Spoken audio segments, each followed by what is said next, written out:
Assalamualaikum warahmatullahi wabarakatuh. Nama saya Septian Cairwanto dari kelas 01 TPLP 017.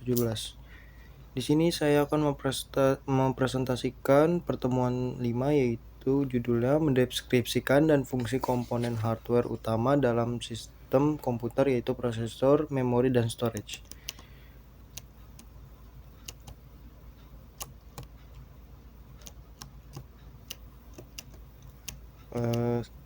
Dalam pertemuan 5 itu ada 2 soal.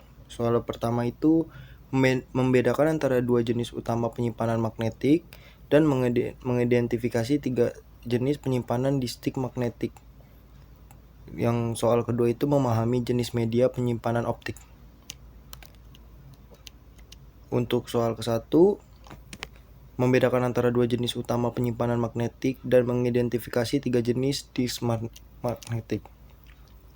2 jenis utama penyimpanan magnetik itu, yang pertama itu penyimpanan magnetik bahan ferromagnetik. Yang satu itu menggunakan bahan ferromagnetik untuk menyimpan data. Yang kedua, data disimpan dengan memanipulasi arah magnetisasi pada permukaan disk. Contohnya hard disk drive atau HDD. Yang kedua itu penyimpanan magnetik dengan tape. Yang pertama itu menggunakan pita magnetik untuk menyimpan data. Yang kedua itu data ditulis dan dibaca dengan menggerakkan pita melewati kepala pembaca.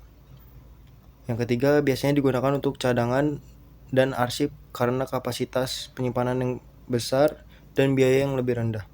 Contohnya itu magnetic tape.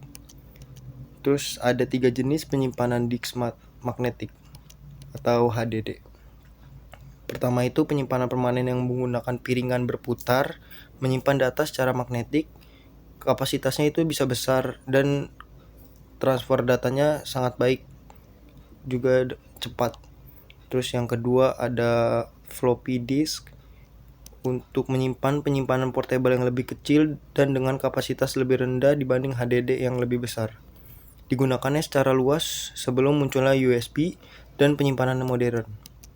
Terus yang ketiga itu magnetic disk atau disk tersegel. Media penyimpanan yang digunakan dalam beberapa aplikasi khusus seperti server dan sistem industri. Sifatnya itu tahan lama dan dapat diakses dengan cepat. Untuk soal kedua, memahami jenis media penyimpanan optik. Yang pertama itu media optik itu ada 3. CD atau compact disk digunakan untuk menyimpan musik, data, dan software. Kapasitas standarnya itu 700 MB.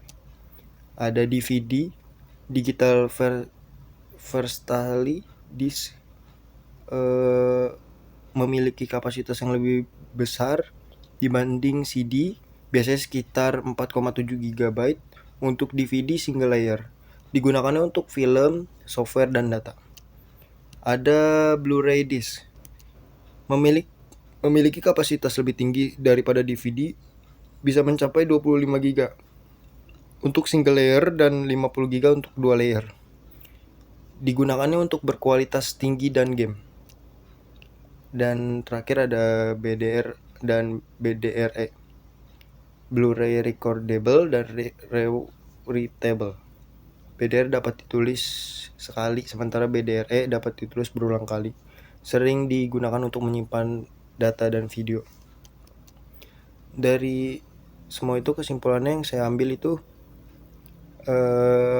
fungsi komponen hardware utama dalam sistem prosesor, memori, dan penyimpanan. Prosesor itu seperti otaknya di komputer yang menjalankan instruksi dan proses data itu dengan cepat. Terus ada memori juga untuk mencakup RAM-nya, berfungsinya untuk menyimpan data sementara bagi data yang sedang diproses. Dan yang ketiga, penyimpanan seperti hard drive dan solid drive, berfungsi untuk menyimpan data secara permanen. Kapasitas dan penyimpanan itu sangat cepat. Berperannya juga penting seperti prosesor juga.